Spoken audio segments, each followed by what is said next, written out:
Ce sentiment, nous l'avons tous déjà ressenti au moins une ou plusieurs fois dans nos vies.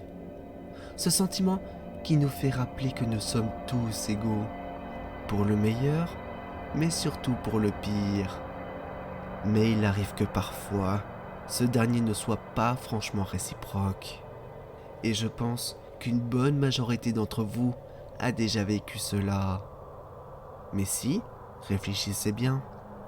Cette désagréable sensation qui résulte de l'inégalité dont vous avez été sans doute la victime.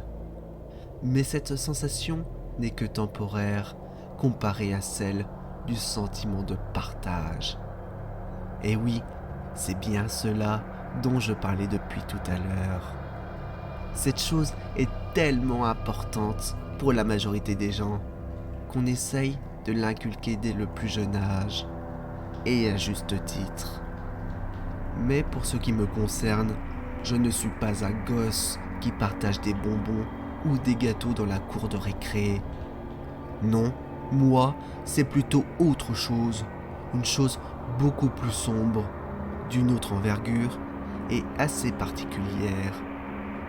Son odeur est tellement atypique dès qu'on le prépare. Bon nombre en raffolent alors que d'autres le détestent et voudraient l'interdire. Vous pensez que je parle de substances illégales ? Eh bien c'est perdu. Mais il est vrai que je parcours au moins quelques kilomètres 2 ou 3 fois par semaine. La plupart du temps, c'est tôt le matin, heure idéale pour m'en procurer et le transformer en fonction de la demande.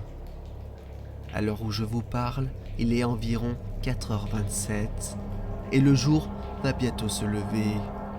Malgré le chauffage présent dans ma voiture, je ressens la température anormalement fraîche pour la saison. Il fait tellement froid qu'on se serait cru dans un frigo. Mais la fraîcheur n'allait pas m'arrêter. Bien au contraire, elle était idéale pour la ressource que je m'apprêtais à prendre et qui allait donner la joie de l'éternel retour aux gens. Même si j'en conviens, cette sensation ne sera que brève. Mais ne seraient-ce pas les petites choses qui sont les meilleures ?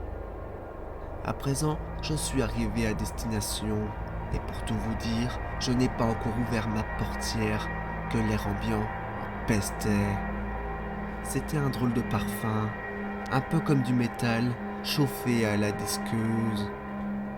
Avec le temps, j'ai fini par m'habituer, mais pour les néophytes, je me doute que ça devait être une autre histoire. Pour vous donner une petite idée, il faut avoir le cœur bien accroché.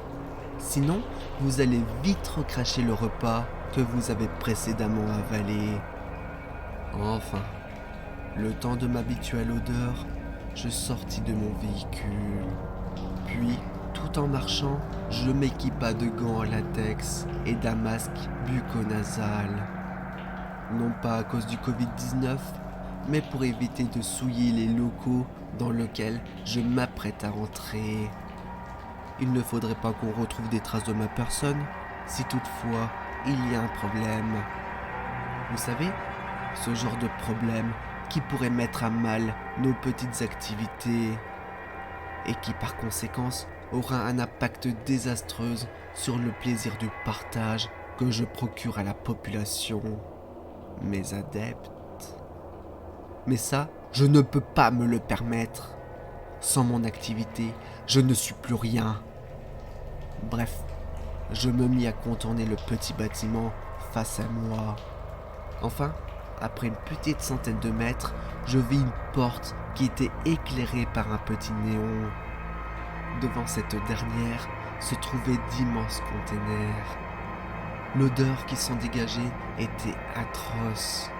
C'était une odeur de pourri. Décidément, je ne m'habituerai jamais à cette puanteur.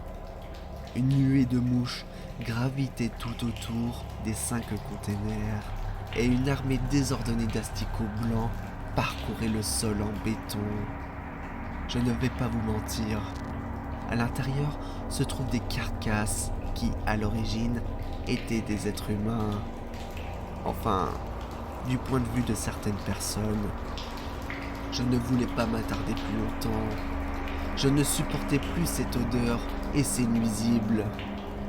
J'ouvris la porte et je m'empressa d'y entrer. À l'intérieur se trouvait la même odeur de métal chauffé, mais qui cette fois-ci était beaucoup plus forte. Maintenant, je pense que vous savez quelle est l'origine de cette odeur. Eh bien oui, c'est celle du sang frais. Mais l'endroit était immaculé d'un blanc impeccable. Il n'y avait pas la moindre petite tache rouge. De plus, les lumières du plafond rendaient la pièce complètement clean. Pourtant, moi, ainsi que d'autres, connaissions parfaitement la fonction de cette salle. C'était ici que résidait le cœur du bâtiment, de cet abattoir.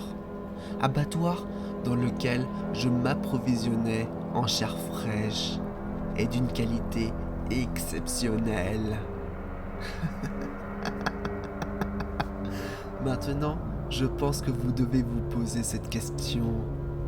Serait-ce un abattoir pour humains?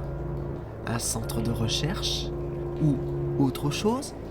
Eh bien, cette fois-ci, c'est à vous de me poser la question sur le thème de cette ultime histoire et de mon métier.